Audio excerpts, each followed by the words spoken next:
All right, we are live in the Situation Room with Jay Malavia of Kairos Trade, CEO of Kairos Trade, to talk about Robinhood's agentic trading and some other stuff like that. So, Jay, welcome to MTS.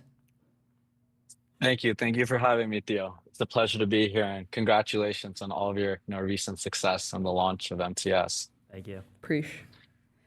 So could you tell us a little bit first about Kairos Trade? Yes, I would love to. So, as mentioned, my name is Jay Malavia. I'm the CEO of Kairos.trade. We're the most performant trading terminal for prediction markets. So, what we do is we aggregate liquidity across Kalshi, Polymarket, Predict.fun, Hyperliquid, and as many other venues there are to come, all into one interface. As you can imagine, through that liquidity, we can do a lot of cool things such as AI layers, automated strategies, market making. Essentially, Mhm. it's the best experience in the world to trade prediction markets. Mm. So, like, how so? So we actually offer technology and trading software that's not available. So for example, if you were to place a trade on Kalshi, you'd have to monitor it and you'd have to watch it over time. You can do stuff on Kairos, one of which is like take profit and stop loss. Very simple. But you can set and forget your strategy. Then over time, you can take profit, you can express your conviction. One trader recently wanted more liquidity on the BVIV markets. So he essentially used Kairos to provide liquidity and market make the spreads from like 10 cent spreads down to 1 cent spreads, right? And so it's a way to like trade these markets the way they're meant to be traded, which we at Kairos believe they're options on anything, right? The derivatives layer on top of the entire world. So when it comes to prediction markets and I guess any other markets, like what are you seeing that people are choosing? Like, do people prefer a terminal like this? Do they prefer to like vibe code sort of their own tools? Like, I know there's a bunch of Discord communities and a bunch of underground communities. Like, what does this ecosystem look like? Yeah, it's thriving. So what people see with trading is like it's a zero sum game, right? Hmm. And so like the difference between having the best technology and the second best technology is crazy, right? So like for a little previous experience on me, I used to work at Geneva Trading, which is a leading high frequency trading firm in Chicago. And so like the most important thing was just winning, right? And being first. There's no second in trading, Hmm. there's no third. And so a lot of these people, they'll try, they'll experiment, they'll trade, they'll build their own technology, but at the end of the day, if you want to win, you're going to be using Kairos. Right. To put it into like a little bit of context for you, on the Kairos platform, you get sub-second latency and ticks. The next fastest platform has 1 second. So it's like comparing like a slideshow to like the best experience possible to trade. Hmm, interesting. So, what are your takes on Robinhood's agentic trading that they just announced today? How do you think that will Yeah, change retail? I think it's an amazing product. So take a step back. There's three types of main traders. There's like the casual traders like my parents that will, buy the S&P 500 and just forget about it. There's the second type of traders that are like the active retail. They'll like kind of buy the dip and try to time the market a little more. And then there's the traders on Kairos that are sophisticated. They're trading every day and making hundreds of thousands of dollars. So this product directly addresses that middle active retail trader. And what it essentially allows them to do is allows them to express their innovation and express their conviction through natural language directly into trading. Now, when the question is like, is this a structural shift? Is this a new paradigm? Probably not just yet. But I think the introduction of this, as time comes on, will introduce new and new trading primitives brought forth from AI. But I'd say this right is just the start of the UX layer of like making it more accessible to trade.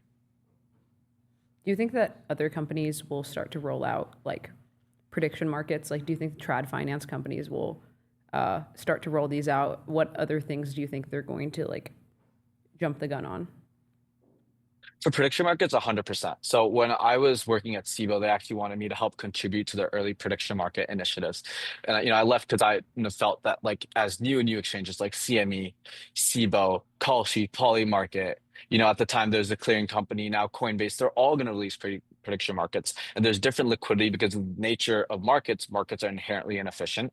And so you can use like Kairos to aggregate across, right? But yes, prediction markets are only going to grow. There are only going to be more and more markets. And as that happens, more and more abilities to express conviction on anything.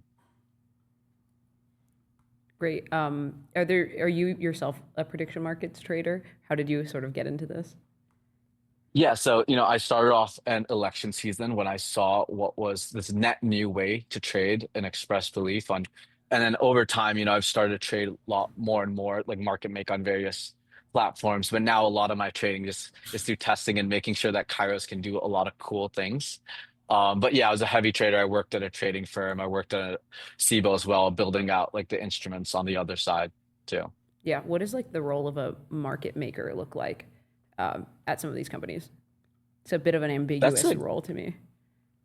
that's a great question. So what a market maker does is they essentially provide liquidity or the ability to, buy or sell at any moment.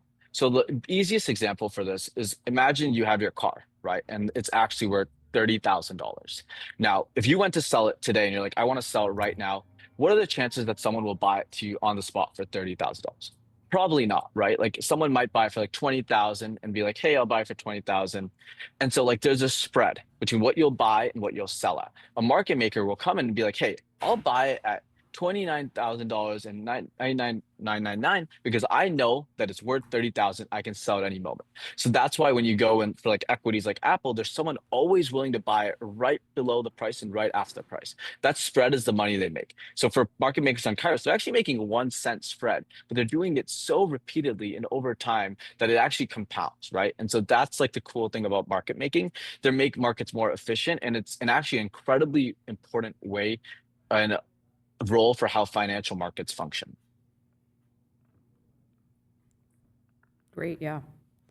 Um, and I guess like in terms of prediction markets, like what markets tend to have the most and least liquidity? Yeah, so I think we can see that like sports markets often have a ton of liquidity just because like inherently prediction markets are an order of magnitude better way to trade sports just because there's no house. You're simply peer-to-peer transactions. For example, Sophia, if I was trading with you, you send a trade my way, you can trade that to Theo, and there's no real like house taking an edge. There's fees to let the exchange run, but there's no one making money if you lose, right? And so sports are fundamentally the net new, like most attractive thing. But for us, like what I have a lot of interest in is like pre-IPO companies. You can trade Right. options on that, right? And that's so cool because you can express conviction that kind of wasn't possible before. Another thing that you can do is like oil prices will be oil above or lower another amount. They're really just binary options on anything. I get super hyped up and excited when they're more like financial, like people like you can see the rise of like RWAs and everyone's like been so excited about those recently. But like it just goes across the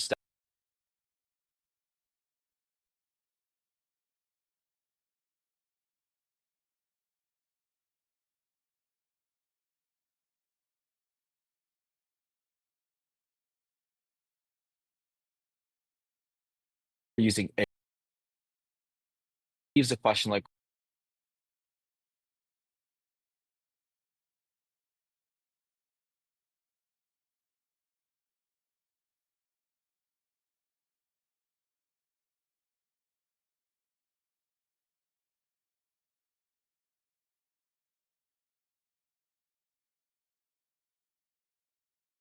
for all using the same models to trade, they're all coming up with the same ideas, expressing the same